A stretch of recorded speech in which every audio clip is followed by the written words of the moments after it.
I'm sorry, what exactly do you do again?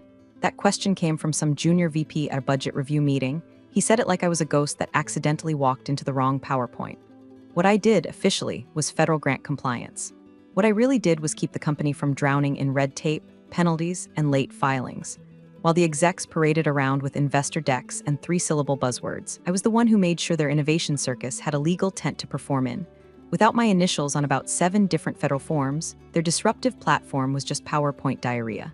No one noticed me when things were going right. That was the goal, like being the brakes in a self-driving car, only important the second you're gone. I started 7 years ago as a temp with a headache and a highlighter. First week, I noticed a date mismatch on our quarterly report to the Department of Energy. Pointed it out, fixed it. 2 weeks later, we avoided a $50K fine because of that exact correction. The CFO never said thank you, he just nodded, handed me a permanent badge and said, "You're staying?" I stayed. Through acquisitions, reorgs, office moves, I learned the system. Every new grant I touched, I built a compliance trail so tight it could pass through a Senate audit. My desk had folders arranged like war maps. Color-coded tabs, post-its, a ceramic frog with googly eyes that I rubbed before every quarterly call. Superstition? Maybe, but we never missed a deadline. And then came the $10 million milestone. A combination of state sustainability funds, a federal clean tech grant, and one tiny rural initiative that I fought tooth and nail to include. When it cleared, I didn't throw a party. I just stuck a yellow post-it to my monitor that said, "You did that." That was my moment. No LinkedIn brag, no press release, just quiet pride. Oh, and hey, before we go any further, do me a favor? If you're listening to this and haven't hit subscribe yet, maybe now's the time. 90% of folks just listen and ghost us harder than legal ghosted our compliance training. And if you hit that like button too, you've got no idea how much it motivates our little team to keep digging up stories like this one. Anyway, they called me the funding whisperer, half joke, half truth. I didn't just manage grants. I predicted which ones would renew, which reviewers were sticklers for attachments, which deadlines were fake, and which would bury you if missed by a single keystroke. I didn't look like the backbone of a tech company. I wore the same $40 flats 3 years in a row. My cardigans had holes under the arms. My mug said world's okayest employee, and had a chipped rim from when someone dropped it during an office kitchen deep clean that cleaned absolutely nothing. But you know what? When the board had a question about why the quarterly disbursement hadn't landed, they didn't call the CFO. They called me. When a project manager panicked over a missing approval letter, I already had it saved in 3 places, including one printed copy in a folder marked "I told you so." I didn't run meetings, I ended them. My email threads didn't need follow-ups. My grant narratives read like small novels, and I knew how to sneak in the buzzwords funding officers liked without making it sound like corporate Mad Libs. I played the game. Quietly, smartly, I never bragged, never needed to. Then came Devin. Shiny teeth, loud ties, new COO with a resume full of efficiency reviews, and enough gym selfies to qualify as a protein powder influencer. He showed up at the all-hands like a Vegas magician with a spreadsheet, promising to cut costs, boost margins, and streamline legacy roles. That phrase, legacy roles, stuck in my head like a splinter. I watched him flip through org charts like they were expired coupons. When he got to mine, he didn't ask a question. Didn't even blink. Just tapped the screen and said that one's a cost center. Redundant. Grant reporting can be automated. He said automated like it was a magic word. Like you could feed a government grant portal into an AI and it would gracefully navigate the bureaucratic hellscape of contradictory regulations and PDF uploads that only open in Internet Explorer. I didn't panic. I just made a note. Devin does not understand compliance. And I waited, because I knew something he didn't. I had buried a clause in our last federal contract renewal, tucked between a dozen other legal phrases no one read. A clause so seemingly minor, even the lawyers missed its weight. But I didn't. It was called the Key Person Clause. And buddy, it was about to ruin Devin's quarter. The email subject line was corporate anesthesia, upcoming all hands, strategic efficiency review, and operational alignment. I read it with the same dead-eyed dread you reserve for dentist appointments and Thanksgiving with your in-laws. The meeting was scheduled for Tuesday at 9 a.m., which in HR speak meant one thing. Devin was about to start swinging the axe, and someone's neck was already penciled in. Devin strutted into the conference room like he was late to his own TED talk. He wore a slate gray suit too slim for a man who skipped leg day, and a Bluetooth headset like he might get an emergency call from Elon Musk mid-sentence. His voice had that startup evangelist lilt, like he'd been practicing in front of his mirror with motivational TikToks and a shaker bottle of pre-workout. "We're entering a phase of hyperlean restructuring," he said, using more buzzwords per minute than a crypto bro in a podcast intro. "This company's future hinges on agility, automation, and aggressive cost realignment." Projector lit up with a slide that said, "Legacy roles review, Q2, Q3 targets." My stomach dipped. I'd been through 3 layoffs in my time, I could smell one coming the way farmers smell rain, but this one felt different. It wasn't a storm, it was a controlled burn. Devin clicked to the next slide. Boxes, names, titles, lines in red. Redundant roles will be transitioned or sunsetted. If a process can be digitized, we digitize. If a report can be templated, we templatize. If a function can be eliminated, he trailed off, then smiled. We optimize. I wasn't the only one holding my breath. I saw our receptionist clench her jaw. The facilities manager rubbed his temples. But it wasn't until slide 12 that I saw my own ghost. There was a table labeled Grants and Compliance Functions Proposed Automation Pathways. Beneath it, a bulleted list. Federal certification, filing AI workflow pending. Q3, Q4 narrative reporting under review. Departmental sign-offs, reassignment in progress. No name, no Christina, just processes. Like I'd already been vacuum sealed into a CSV. I raised my hand. Devin glanced at me, surprised, like I'd broken the fourth wall. Quick question, I said, polite, measured. Has a tool been selected for DOE portal authentication? Your system uses multifactor tied to a single credential set. He waved it off. We're vetting platforms. We'll get there. We won't, I thought, but I smiled. Let him find out the hard way that the Department of Energy doesn't run on Slack integrations and vibes. After the meeting, I walked back to my office, cubicle with walls high enough to feel like solitude, and opened the shared grant calendar. Q3 renewal deadlines, internal submission targets, backup signatory matrix. Then I saw it. The Q3 folder was already populated with draft versions of the narrative and budget spreadsheets, and someone else's initials in the file name. That stopped me cold. Those initials weren't mine, and they sure as hell weren't from anyone on the compliance team. Because newsflash, there wasn't a compliance team. There was me. I scrolled down, no version history on my end, no draft approvals, no metadata showing the usual sequence we used for edits.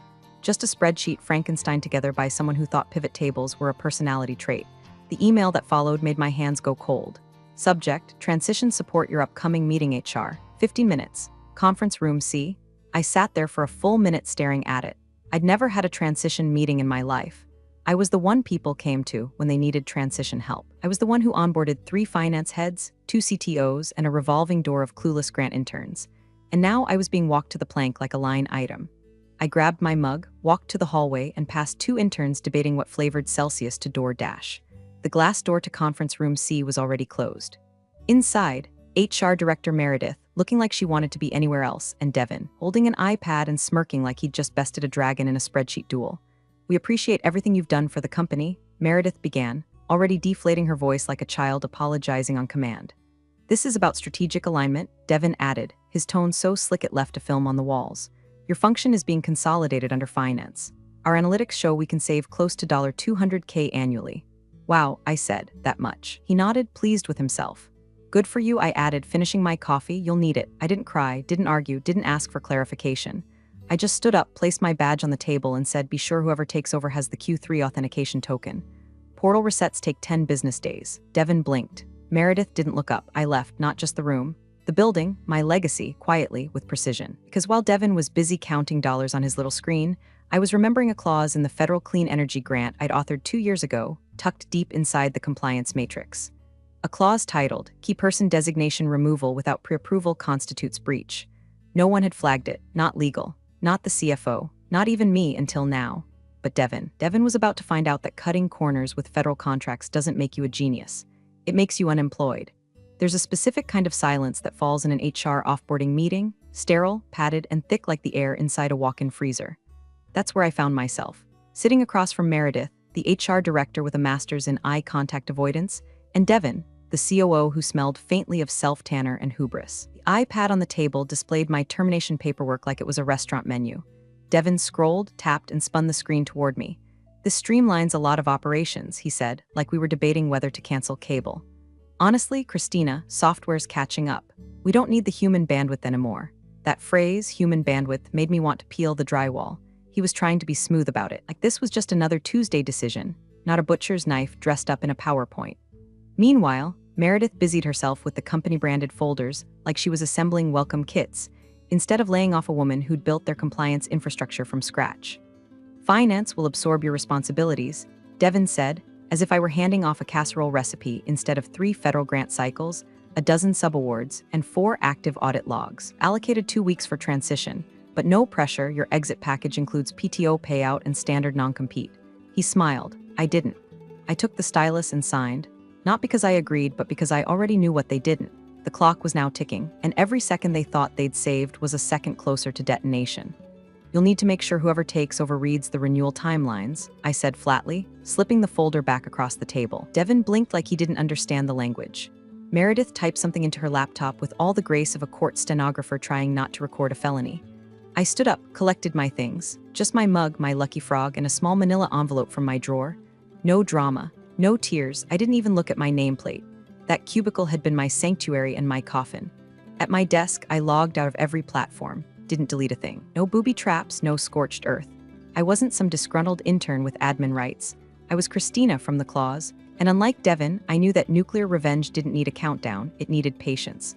I left one envelope in the bottom drawer of the compliance filing cabinet. It wasn't labeled, no red flags, just sealed and positioned where someone would eventually find it if they looked hard enough. Inside, full printed timeline of every federal grant renewal through next fiscal year. Passwords not included, because those weren't mine to give anymore. On my way out, I passed the intern who once asked me, what's the difference between a grant and a contract? I gave her a nod. She smiled, unsure of what had just happened. Security didn't escort me. No one clapped, no one stood. The only person who even acknowledged me was the janitor, Pete, who offered a soft, "Take care, Miss C," while pushing his mop bucket. "Keep the fridge clean, Pete," I said. "Won't be the same without your yogurt wars," he grinned. It wouldn't be the same, period. As I crossed the parking lot, the Ohio sky was its usual late summer soup, gray and indifferent. I got in my car, gripped the wheel, and sat there for a moment listening to the tick of the cooling engine. My heart wasn't racing. It was waiting, because I knew Devin hadn't read a single page of the grant compliance charter. Knew he thought the key person clause was just a formality. Knew he had no idea that failure to notify the funding agency before termination triggered not just a breach, but a full-scale clawback. I'd written it myself, with language so dry, so technical, even legal skimmed it. But the feds wouldn't. They never skim. I looked back at the building one last time. A modern glass cage. Shiny, efficient, soulless. Let them run it with spreadsheets and swagger. Me, I was free, and they were already in breach. 3 days after I walked out, Devin reassigned my responsibilities to a junior finance analyst named Cody. Fresh out of college, still pronouncing procurement like it was a new Pokémon. Cody wore cuffed pants and a smartwatch he used to monitor his hydration levels. Bright-eyed, nervous, still believed in synergy and reusable coffee filters. His first official act as grant compliance coordinator, unofficial of course, no such title existed anymore, was to send a company-wide email with the subject line. Friendly reminder, quarterly reports due. He attached a blank spreadsheet. No timeline, no narrative guide, no links to the DOE portal. Just a bare-bones Excel file with the kind of formatting that makes grant reviewers retire early. And yet, no one blinked. That was the terrifying part. No one panicked. Devin had told the department heads this was all under control. That finance had absorbed the workflows and streamlined reporting into a central visibility model. Buzzword soup, zero protein. Cody, bless his heart, didn't even know what logins he needed. He walked into Devin's office with a list I'd once called the Gauntlet, 6 unique credentials, 3 token generators, 2 secure file transfer protocols, and 1 legacy portal that still required Internet Explorer 11, a chicken bone, and a blood sacrifice to access. "Hey," Cody asked cheerfully, "do you know where the Q4 certification logins are?" Devin didn't even look up from his screen. "You'll figure it out." Cody nodded like a good soldier, retreating back to his desk with the digital equivalent of a treasure map written in Pig Latin. Meanwhile, emails started piling up, harmless at first. Just checking on the narrative status. "Hey, have we finalized the subaward language? Reminder, Q4 begins in 10 business days, each one a raindrop tapping on the glass."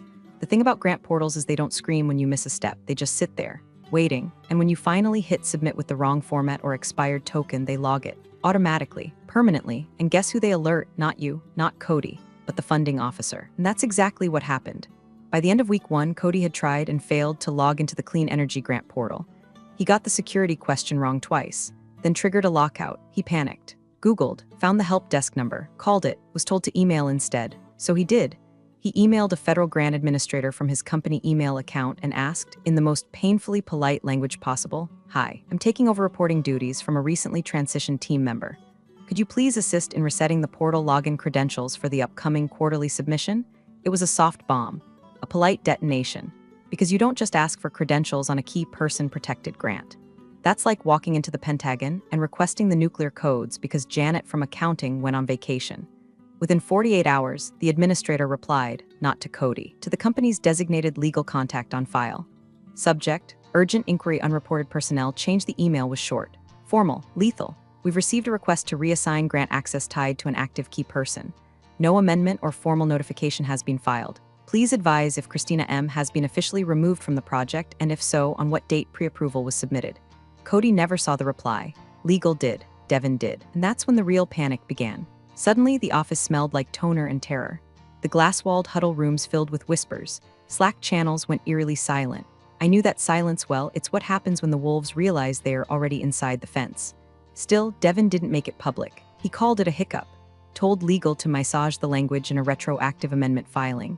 But grant officers aren't influencers. They don't care about your PR. Real kicker, that email triggered a review. Not just of the personnel change, but the entire project timeline. Funding officers don't operate in isolation. One red flag means a full sweep. Every receipt, every milestone, every line item on the budget gets re-examined like it's a crime scene. Cody, poor kid, had no idea. He just kept updating spreadsheets and resending blank drafts, wondering why no one replied. Meanwhile, I was at home, not watching the clock, not watching them burn, just watering my plants, sipping lukewarm coffee, and quietly enjoying the smell of incompetence roasting in its own panic. They thought compliance was optional. They were about to learn the hard way that federal funding doesn't do second chances. The letter arrived on a Thursday. Thick envelope, government-grade paper. The kind that smells like copier ink and existential dread. No marketing fluff. No hope this finds you well. Just the Department of Energy's letterhead and a subject line that hit like a crowbar. Notice of potential grant clawback project, ID hash 4839CRF. It landed on legal's desk at 9:13 a.m.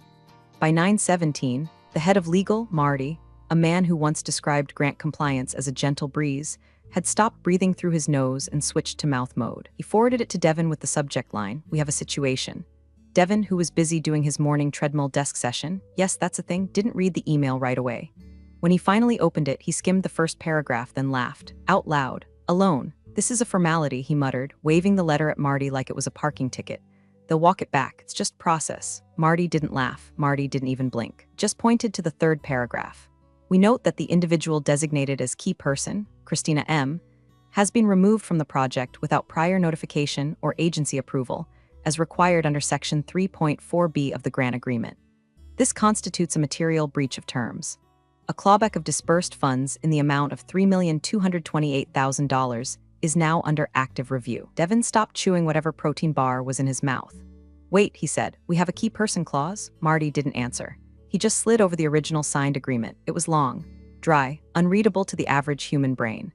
But on page 17, in plain legal English, designated key person Christina M., any change to this personnel assignment requires written approval by the funding agency prior to removal or reassignment. Failure to comply may result in full or partial revocation of funds. Devin leaned back like the air had been knocked out of him. "She was just a formality," he said again, softer this time. "She just filled out paperwork." Marty stared at him. "She wrote the paperwork." And that was the moment the first hairline crack split open in the executive illusion, that comforting delusion that certain people were invisible and therefore interchangeable. He hadn't just fired a compliance officer. They'd fired the only federally recognized authority for 3 active grant streams totaling over $3 million. See, the key person clause wasn't boilerplate. I had negotiated it myself 2 years ago during a renewal cycle when a project partner tried to cut corners. I wanted leverage, insurance, something in writing that said, "You screw with me, and you screw with the money." And I got it. Marty continued reading aloud, slowly, as if translating scripture, each clause a death sentence. Devin kept trying to downplay it. "Can't we just file a backdated amendment?" "Nope," Marty said, shaking his head. "The system timestamped everything. They already flagged the personnel change as unreported. And now that Cody emailed them, it's all on the record, so what the hell do we do?" Devin snapped. "First," Marty said, "you stop talking. Second, don't send a single email without me approving it.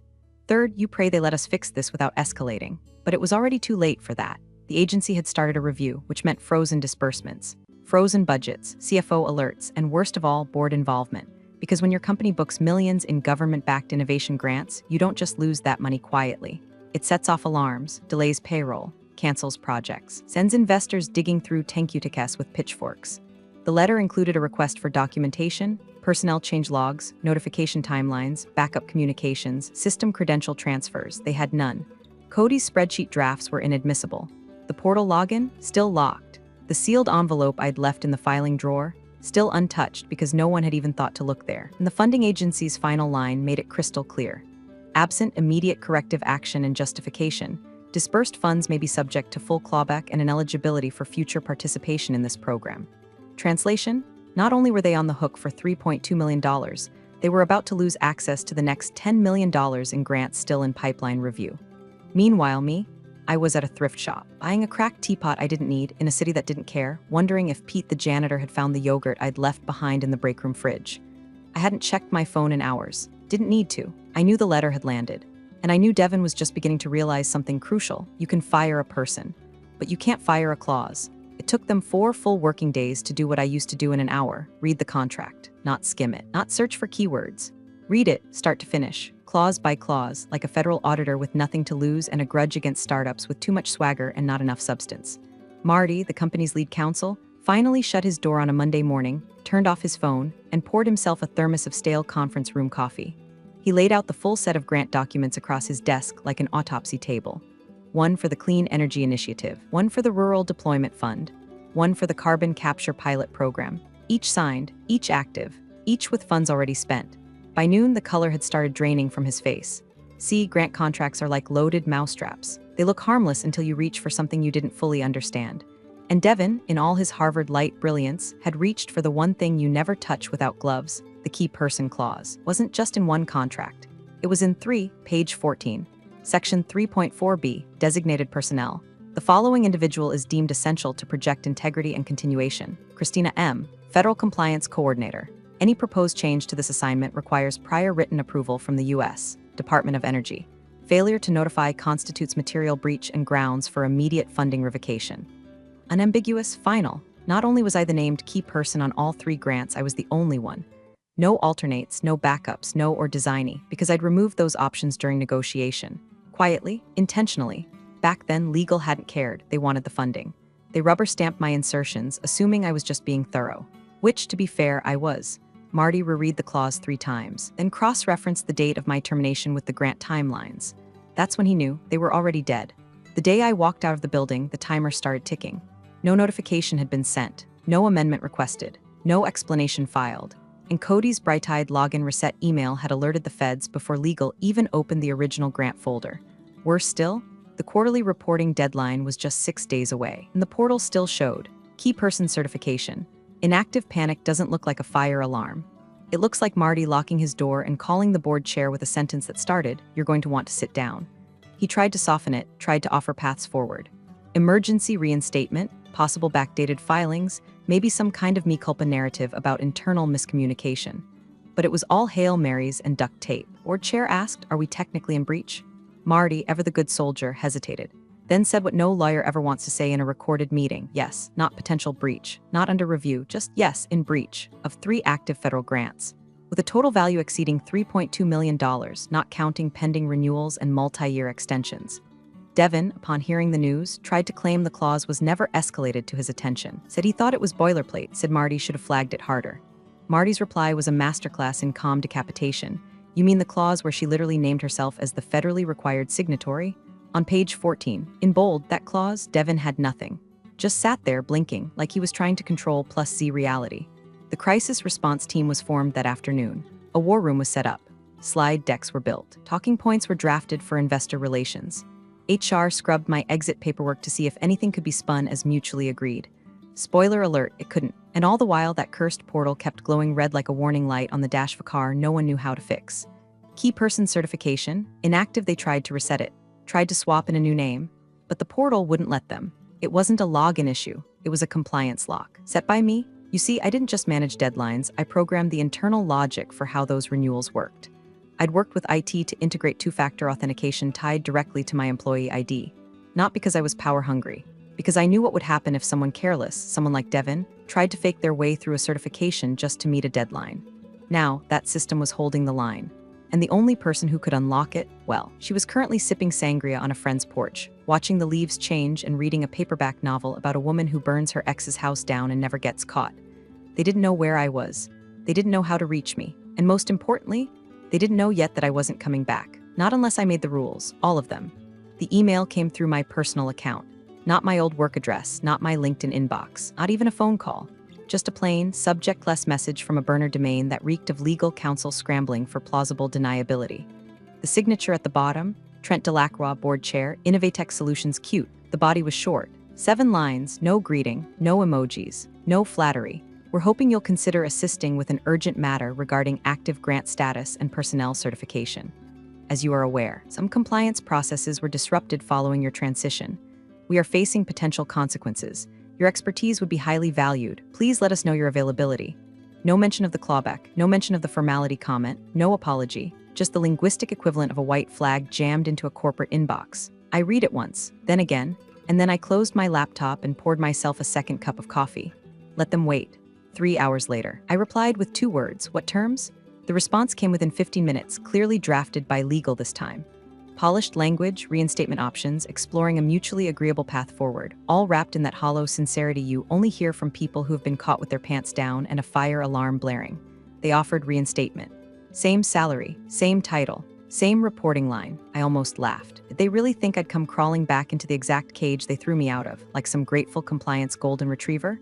No, I waited another day. Then I sent a document, 1-page, PDF, no signature needed, just a header, terms for re-engagement, Christina M., no proposals, no we'd love to discuss, no flexible on the following, just bullet points carved in stone. Consultant status only, no W-2, no employee badge, no manager, triple previous salary, not negotiable. All grant certifications, filings, and renewals require my sign-off. Access to all compliance systems and audit logs. Board-only reporting line. I answer to no one else. Reimbursement for lost earnings since termination. A formal statement, signed by legal, affirming the legitimacy and necessity of the key person clause under federal contract terms. Final line, acceptance of these terms must be confirmed in writing within 48 hours to avoid non-compliance escalation. I didn't need to bluff. They knew the portal was still locked. They knew they had no way to meet the deadline without me. And they knew that even if they somehow did, the clawback process was already in motion, and no backdated paperwork was going to unring that particular bell. Devin, to his credit, tried to argue, tried to rally, told the board that bringing me back under those terms would set a dangerous precedent. Trent reportedly looked him dead in the eye and said, "No, what's dangerous is losing $3 million because you fired the one person who knew what they were doing." The vote wasn't even close. I got a signed acceptance letter by morning. Not a word about my previous termination. Not a single line about how they regretted anything. But I didn't need their regret. I had their leverage. I walked back into the building 3 days later quietly through the side entrance. No security badge, no HR onboarding, just a consultant's temp pass in a private office on the 5th floor, 2 doors down from legal. I didn't decorate. No mug, no frog, no post-its. Just my laptop, my login token, and access to the systems that now reported directly to me. Cody left a sticky note on the desk that read, "Sorry, didn't know." I crumpled it. Not out of spite, just efficiency. Within an hour, I was in the portal. The red warning still glowed, key person certification, inactive. I clicked the prompt, typed my credentials, verified my token, watched the status flip to active Christina M. The system purred back to life, funding lines unlocked, timers reset. Clawback paused, not canceled, but paused long enough for a formal letter to be submitted, which of course I drafted and signed, and copied to 4 different agencies and one very nervous CFO. Later that afternoon, a senior board member knocked softly on my door. "We're lucky you agreed to come back," he said. "No," I replied. "You're lucky I didn't hold a grudge." He smiled, unsure if I was joking. I didn't clarify, because the truth was I wasn't back for them. I was back to protect the work. The grants, the progress we'd made under the radar, the innovations those funds supported, teams who still believed in doing things the right way. And maybe, just a little, I was back to watch Devin squirm when he realized what I'd built wasn't just a spreadsheet castle, it was a fortress. And he was no longer welcome inside. The meeting wasn't on the calendar. That's how you know it's bad, when no one adds a Zoom link, no snacks are ordered, and legal's already seated before you walk in. They called it a leadership alignment session, which was code for someone's about to get stripped like an old transmission in a junkyard. It happened on a Wednesday, midday, quiet. No emails went out, just a few discreet calls. One by one, the board members filed into the glass conference room on the 8th floor, eyes forward, lips tight. Devin showed up 10 minutes late, holding a smoothie the color of artificial intelligence and arrogance. He grinned, the same smirk he wore when he fired me. "Afternoon," he said, trying to sit at the head of the table. Trent, the board chair, gestured for him to take the seat on the side. No explanation, just a polite repositioning of power. Legal Marty cleared his throat and began reading from a thick packet already sitting in front of each attendee. Section 3.4b of the Clean Energy Initiative Contract. Section 2.1d of the Rural Deployment Fund. Section 6.3a of the Carbon Capture Pilot Agreement. Devin's grin started to fade like cheap laminate in the sun. These sections all refer to one individual, Christina M., as the designated key person with mandatory agency pre-approval required prior to any personnel change. No such approval was sought, and as of today, 3 clawback proceedings have been initiated. Devin interrupted. We're working on the filings. It's not set in stone, Marty didn't flinch. It is set in stone, Devin. This isn't a quarterly budget variance. It's a federal breach. Devin scoffed. She was overpaid. It was redundant work. Grant reporting can be automated. Trent tapped the table once. Devin stopped. Trent leaned forward, opened the folder in front of him, and slid one document across the table, slowly, deliberately. Devin looked down. It was a printout of the clause, highlighted, underlined, signed. He read the line with my name on it, out loud. Designated key person Christina M. Removal or reassignment without written agency approval constitutes breach and may trigger funding revocation. Then, quieter, softer, like the words betrayed him. We're dead. Trent didn't answer. He just nodded at HR, who had been sitting silently in the back of the room. They stood, walked over to Devin, whispered something. He blinked. No, wait, you're not serious. HR didn't blink back. Look, this isn't how we handle executives, Devin said, standing now. Let's be reasonable. You can't just, but they could. And they did. No speech, no outburst. Just a hand gently resting on his shoulder, guiding him out of the room like a misbehaving child being removed from a church pew. No one clapped. No one even made eye contact. Devin left without his smoothie. The door shut behind him with a finality you could feel in your fillings. Trent turned to the room. Effective immediately, Christina M. is re-engaged under the consulting agreement as reviewed. Board-only reporting line. Full grant authority. Triple rate. No one objected. No one dared. I wasn't in the room. I didn't need to be. My terms had already passed the point of negotiation. They weren't a favor. They were a firewall. The next morning, I received an official letter from legal confirming all conditions had been executed. New compensation structure, consultant credentials, full access restored. It ended with a line I'd never seen in any company correspondence before. Thank you for safeguarding the company's future. I printed it, framed it, hung it on the wall of my spare bedroom, where my new office was already running more efficiently than any corner of their glass tower. And Devin, last I heard, he updated his LinkedIn to strategic consultant seeking new opportunities. Didn't mention Innovatech. Didn't mention the $3.2 million. Didn't mention me. But somewhere in his download folder, there's a PDF with my name on it. And every time he sees it, I hope he remembers. Cold justice doesn't come with applause. It comes with silence. And a locked portal he'll never get back into. The boardroom looked exactly the same as when I left it. Same fake mahogany table. Same too bright LED lighting. Same conference phone that still clicked every 8 seconds like it was recording for the NSA. But the energy? Different. This time they were quiet. No one offered me a seat. I took the one at the far end of the table, not at the head, not at the foot, just centered, right where the control lives. I opened my laptop, logged in. The federal grant portal flickered onto the screen like a digital pulse monitor. For weeks it had displayed the same message, like a warning sign taped to a locked door. Key person certification. Missing everything was writing on that line. Payroll was suspended for 2 divisions. Vendor contracts were frozen.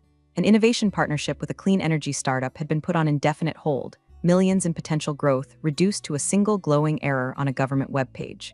They watched in absolute silence as I typed in my credentials. One keystroke at a time. Multi-factor authentication. Biometric confirmation. Token verification. And then, without fanfare, the red banner faded to green.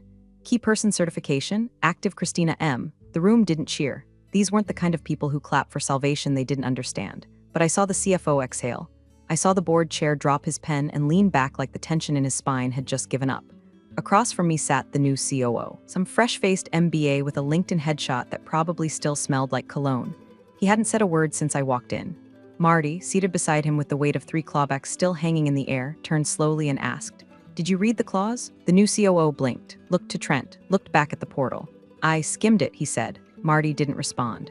Just nodded once and took a note in his legal pad, like he was already drafting the next compliance protocol based on this very moment. I clicked into the portal's administrative section, my section, and began making updates. Quietly, deliberately, I navigated to the clause controls buried 6 levels deep past the standard templates legal never customized, into the section I'd written myself. And I changed it. Designation, key person name, Christina M. Status, irrevocable removal only by funding agency authorization, no more internal overrides. No more transition plans, no more arrogance masquerading as innovation. They wanted the work done right, they could live with the safeguards. I clicked save, logged out, closed the laptop. I'll have updated documentation for all 3 grants by end of day, I said, standing. No signatures needed, already authorized. Trent nodded, standing with me. The others stayed seated. The new COO opened his mouth like he might say something. Maybe a thanks, maybe a defense, maybe a soft apology dressed in synergy buzzwords, but I didn't wait. I turned to the door, paused just long enough to speak without facing them. Funny thing about compliance, it only works if you actually comply. And I walked out. You're the real MVPs of the office jungle. Thanks for watching. Smash that subscribe button, or the coffee pot might just forget your next brew.